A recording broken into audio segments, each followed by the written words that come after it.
What's good, YouTube? Welcome to my channel. I am Vilk6, and on today's episode, we will be looking at a scammer. One who tried to commit check fraud and use me in their little game. Me of all people, really.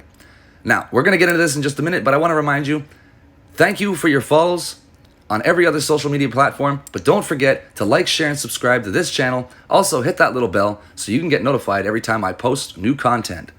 Let's get into this. Let's go. Let's find out why these people think it's okay to scam people. All right, so let's get into this.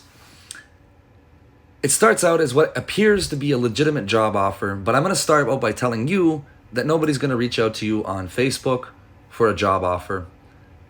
Not like this, not through your personal messaging. It's just not really a thing. It's just not. So she pitches a job. I already knew something was a little off, but I decided to play along just because, well, I needed some content for YouTube, for you guys. Again, don't forget to like, share, and subscribe. Hit that little bell so you get notified every time I post new content. So we're going to go along. If I'm going too fast, please feel free to pause the video and read along so you can understand what's been going on in this conversation.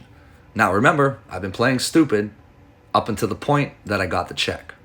Oh, they did send the check, so hang on.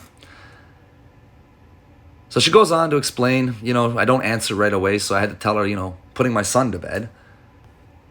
Like it was the whole thing. Very pushy people. Don't fall for scams. I'm showing you here exactly what they look like and how to avoid it. So I let her know that I'm very interested in the job, blah, blah. I ask her, let her know that I have good internet. What does it pay? So I'm asking here for details. She gives me details, right? And they sound legit. Read along. You can see. Sounds like a legit pitch. It's not, though. Could already see something going funny because $150 for assignment or errand tells me something fishy about that. Because it shouldn't be per assignment. It should be, hourly pay. It's a job, right? So I tell her no, as you can read along with me. Okay, that sounds good. So far, I'm interested. And then here's where the scam comes from. She starts asking about unlimited transactions, right? Like, kindly send me your Gmail and full name. So obviously I do this because this email here is not connected to any of my real name, my real address. Nothing real is on this account. And half the internet knows my real name. So, hey guys, that's my name. Here's the scam. I will be entrusting $1,000 to your BMO account. You will be withdrawing the cash. And you can see how the spelling, withdrawing, this person is not professional. A professional person talking to you about a job would have proper punctuation and spelling. Grammatically correct. But anyway, moving on. The cash, withdrawing the cash, remove 100 assignment fee, so that'd be my money, and the balance will be sent to customers whose properties I am currently leasing or purchasing. Now, pay attention and remember currently leasing or purchasing because that's very important. Now let's go to the next page. She tells me what I need to do to find out how much my stuff is. I don't answer because I already know this is a scam. 100%, undoubtedly, I didn't know what my next move was going to be, but I decided to play along. So I don't respond, I just read her messages and I move on. Then I answer her. So I ask for more details, because I want to know exactly how this scam operates, what they're doing. Now pay attention, remember the last page, how they said for properties? Well, suddenly it turned in withdrawing the cash. Once you get the check deposited in your bank, you remove the 100 and purchase Bitcoins. So now it's gone from property and bills to purchasing Bitcoin, which is virtually untraceable once I purchase it and give it. So they can't be traced, but I get in a lot of hot water if I cash this check. So you just keep moving on here, and I ask her, is this a legit job? I can't risk getting into any trouble. Play stupid, right? She keeps trying to tell me it's legitimate, but it's not. I already know this. I'll be directing you. So I say okay, because now I want her to send me the check. I want to know what's going on. As you can read, just read along, So I ask her later on here, is it a check or e-transfer? It's a check.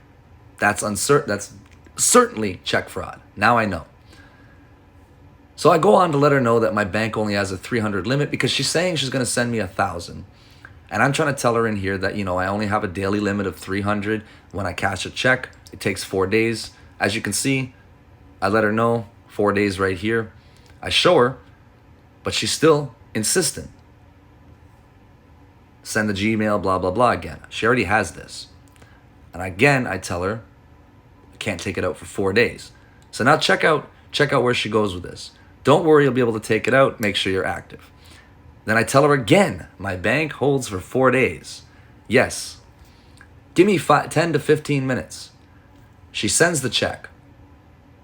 Right? And I let her know again, the bank will hold it. Yes, you will be able to take out 300. So the likelihood of that cat check actually would have cashed into my account anyway, it would have bounced because the check is fraudulent. It's stolen. So you guys really have to watch out for people messaging you because they will try to rope you in. They will really try to rope you in, make you think it's a legitimate job, and then take advantage of your bank account. And you're the only one suffering here. Because pay attention, they wanted Bitcoin. And like I said, Bitcoin is virtually untraceable while doing shit like this. So what would have happened is I would have put the $600 check in my account, taken out the 300, and then my account would have been negative 300 plus, and the fraud department would be asking me about it. So we move on to this message. Just went on, man, like this person. And I'd already gotten the check on the last page, like over here. I sent you the check. I already got the check instantly. But I pretended like I'm refreshing my email. I'm waiting. I didn't get it. You know, she tells me how to do it. And she keeps going on to tell me exactly how. I keep telling her I didn't receive it. Meanwhile, this entire time it's sitting in my email, in my Gmail.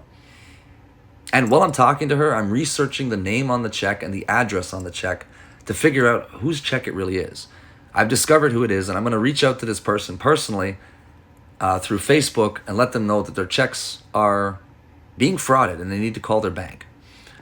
And then I'm probably going to reach out to the police and give them all this that you're seeing here as evidence to try to build a case against whoever this is.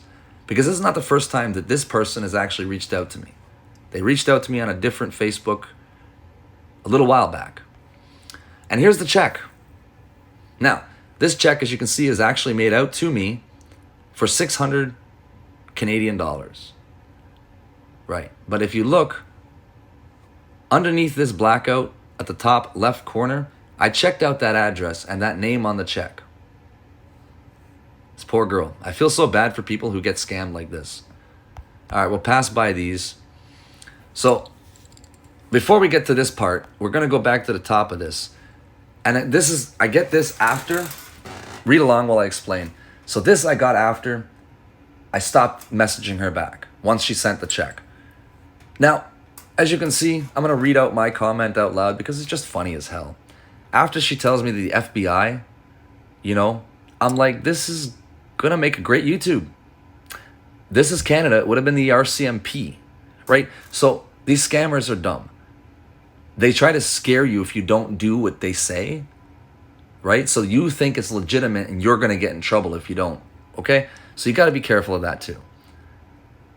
I just went on. I played with them for a long time, but I already knew. And this is where I'm showing them that they're caught, right? And down here, I told them, as soon as I saw this check, I knew it was fraud and I wasn't born yesterday. If you reach out to me again, I really hope you have a VPN. So right there, that one stopped messaging me. They read it, as you can see in the bottom, and they stopped because they knew they're in shit. And I do have some friends out there that would gladly help me out with figuring out who they are and where they're located. But that's not really my job. So we go back to the bottom of my list here. And then she messages me a couple hours ago, today, 5:55. Well, it's not today anymore in this video, but whatever. Told her I never cashed the check. As you can see through this, it's just a bunch of bullshit, right? Letting her know that I was a criminal in the past. I know all the shit. I know the steps. I know. And this is her answer. Oh. You know when they're caught, right? She knew she was caught. That was the end of the story. So guys, essentially, my goal for this video is to show you how stupid people think other people are and to let you guys know, please don't be naive when online. Don't follow bullshit in your inbox. If it seems like it's something funny, get rid of it, block the person. Don't go along. Nobody's going to really message you in your inbox anyway on Facebook and offer you a job. Be safe on the internet. Have fun with the internet, but try not to get scammed. Be diligent. I love your faces. Don't forget to like, share, and subscribe, and hit the little bell so when I go live, you can see it first. Stay blessed.